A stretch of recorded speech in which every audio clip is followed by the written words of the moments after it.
আসসালামু আলাইকুম প্রিয় দর্শক, আমরা চলে আসছি একটি লেবুর বাগান এবং আমের বাগান উদ্যোক্তা।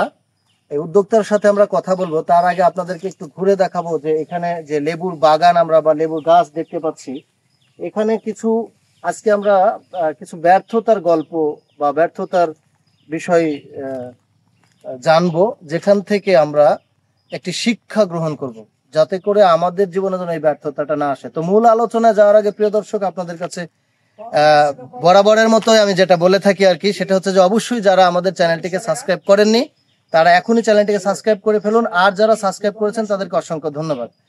আমরা নিত্য নতুন এবং চমৎকার উদ্যোক্তাদের ইনফরমেশন দিয়ে থাকি। আপনার একটি না একটি পয়েন্ট, যে কোনো একটি কথা দ্বারা আপনি উপকৃত হবেন এবং আপনি সাকসেসফুল হতে পারবেন, এটা আমাদের মূল লক্ষ্য। তো প্রিয় দর্শক, চলেন আমরা আসেন দেখাই।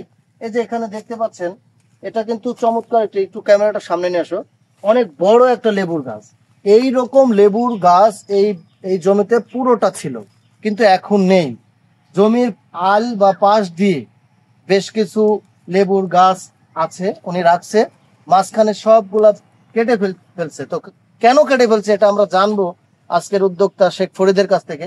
তার আগে আপনাদেরকে একটু দেখায় যে লেবুর গাছগুলো আসলে দেখেন কি চমৎকার ছিল, কি চমৎকার ছিল। এই পাশ দিয়ে অনেক দারুণ কিন্তু, এবং এই লেবুর বাগানের লেবু আমি নিজে খেয়েছি, এতটাই সুস্বাদু এবং এতটাই ভালো লাগছে আমার কাছে। কিন্তু আমি নিজে, আমার কাছে ব্যক্তিগতভাবে খারাপ লাগছে যে উনি এই দারুণ একটা উদ্যোগ কেন উনি এই ডিসিশন চেঞ্জ করলো। এখন উনি ফিউচারে এই জমিতে কি করতে চাচ্ছে আমরা ওনার কাছ থেকে জেনে নেব প্রিয় দর্শক।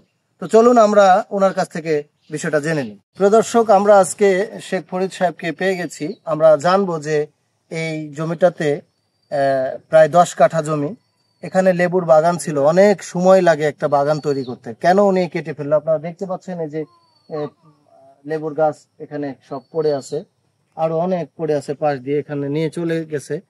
তো আজকে আমরা ওনাকে জিজ্ঞাসা করব। তো শেখ ফরিদ, আপনি কেমন আছেন? আলহামদুলিল্লাহ, আমি খুব ভালো আছি। তো আপনি এই জমিতে, আমি নিজে দেখছি এখানে সুন্দর বাগান ছিল, হঠাৎ করে দেখছি যে এখানে বাগানটা নেই। আসলে এই বাগানটা, আপনি লেবুর বাগান কতদিন আগে তৈরি করছিলেন? আমি 2020 সালে এই লেবুর বাগানটা তৈরি করি। 2020 সাল, তার মানে আজকে 25 সাল। এই 5 বছর পরে কেন আপনার লেবুর বাগানটা কাটতে হলো? কি কি ব্যর্থতা? 5 বছর আগে আমি একটা ইউটিউবে দিয়েছিলাম, নাটোরের লেবু বাগানেরা লেবু বাগান করে অনেক সফলতা অর্জন করেছে। তো সেই সূত্রে সেই ভিডিওটা দেখে আমারও খুব ভালো লাগে। তো মনে হলো যে আমাদের এখানে একটা আমের বাগান ছিল, এটা ছোট চারা আমের বাগান। তো মনে করলাম সাথী ফসল হিসাবে আমি লেবু চাষ করতেই পারি। আচ্ছা আচ্ছা। তো এই মনে করি গাছগুলো লাগাইছিলাম আমি। আচ্ছা। তো 1 বছর পরেই আমাদের লেবু আসা শুরু হয়েছে। আচ্ছা। আমরা 1 বছর পর থেকেই কিছু কিছু হারভেস্ট করা শুরু করেছিলাম লেবু। 1-8 বছর কিছুটা দাম পাইছিলাম, কিন্তু এই 2 বছর ধরে লেবুর বাজার একদমই পাওয়া যায় না। 100 লেবু 20 টাকায় বিক্রি করতে হয়, তাতে লেবার কস্ট এবং ভ্যানের ভাড়া কোনোটাই হয় না। এই জন্য অনেক চিন্তা ভাবনা করে দেখলাম যে এটা আমার একটা লস প্রজেক্ট, এটা করা যাবে না। এই মনে করে বাগানটা কেটে ফেলেছি। এখন মনে করছি যে এই বাগানে কলা চাষ করব। আচ্ছা আচ্ছা, কলা। আমার এরকম 10 কাঠা জমি আছে। ওই 10 কাঠায় গত বছর কলা লাগাইছিলাম। 10 কাঠা জমি থেকে জিন কলা 2 লক্ষ টাকার বেচেছি বছর। তাহলে এই জমিটাতে আমি বছরে 10,000 টাকারও লেবু বেচতে পারি না। এটা আমার লস প্রজেক্ট, এই মনে করে এটা কেটে ফেলেছি। আচ্ছা, এই লেবুর জাত কি জাত ছিল? আপনি এটা কি জাত? এই লেবুটার জাত ছিল চায়না 3। চায়না 3। আর লেবুটা কিন্তু সুস্বাদু ছিল। হ্যাঁ, ভালো, খেতেও ভালো। আচ্ছা, আমাদের দর্শকের উদ্দেশ্যে বলেন যে তারা যদি লেবু চাষ বা এই লেবুর প্রজেক্ট করতে চায়, তা তারা কি আসলে ফুললি লেবুর প্রজেক্ট করবে নাকি এটা সাথী ফসল হিসেবে করবে? কেননা আপনি তো লস দেখাচ্ছেন। সাথী ফসল হিসাবে করতে পারে, কিন্তু এটা বাগানের মধ্যে যে কোনো, যেমন পেয়ারা বাগান হতে পারে, মালটা বাগান হতে পারে, এটা বাগানের মধ্য অবস্থানে এটা করা যাবে না। এতে বাগানের সাইড দিয়ে করলো, তাতে বেড়ার কাজ হলো। আচ্ছা আচ্ছা। আর বাগানের ভিতর আপনার অন্য ফসল থাকতে হবে।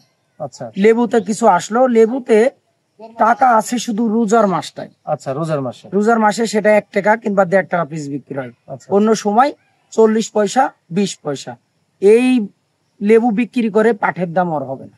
আচ্ছা আচ্ছা, তার মানে আপনি বলতে চাচ্ছেন আমাদের যারা এই ধরনের বাগান নিয়ে উদ্যোক্তা হবে তাদের জন্য যে শুধুমাত্র লেবু নিয়ে যেন তারা উদ্যোগ না না, নেয়, করা যাবে হাতি না। ফসল হিসেবে, মানে এটাকে পার্ট টাইম বা ফোর্থ সাবজেক্ট হিসেবে সে হ্যাঁ। এটা রাখলো।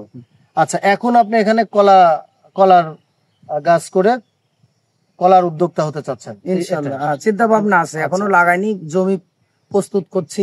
এখানে অনেক সার এবং কীটনাশক এবং জৈব সার, মিশ্র সার এগুলা প্রয়োগ করার পর তারপর ইনশাআল্লাহ কলার গাছ লাগাবো। আজকে যে বিষয়টা আমরা জানলাম লেবুর বাগানের যে ব্যর্থতা, 2020 সালে লেবুর বাগান করে আজকে 2025 সালে এসে শেখ ফরিদকে লেবুর বাগানটা কেটে ফেলা হয়েছে। তার কারণ কি? তার কারণ আমরা আজকে যতটুকু জেনেছি সেটা হচ্ছে বাজার মূল্য।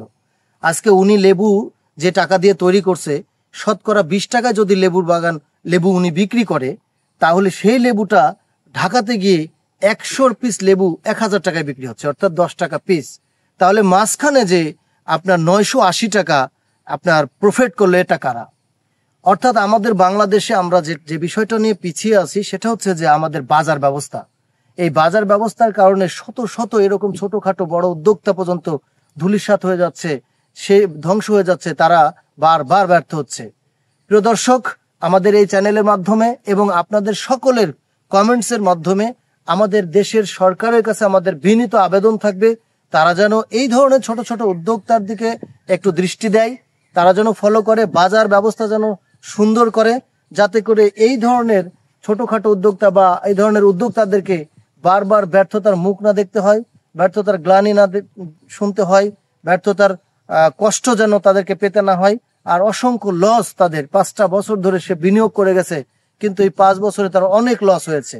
সুতরাং আপনারা কমেন্টস করেন যাতে যেন এবং প্রচুর পরিমাণ শেয়ার করেন যেন এই ভিডিওটা সরকারের দৃষ্টিতে গিয়ে পড়ে এবং তারা যেন কোনো একটি পদক্ষেপ নেয়। যারা লেবু বাগান করতে চাচ্ছেন, লেবু চাষ করে সফলতার মুখ দেখতে চাচ্ছেন, তাদের উদ্দেশ্যে আমি বলবো যে যেমনটি আমাদের শেখ ফরিদ সাহেব আজকের উদ্যোক্তা বলছিলেন যে শুধুমাত্র লেবুর বাগান করে ডিপেন্ডেন্ট হয়ে আপনি সফলতার মুখ দেখতে পাবেন না।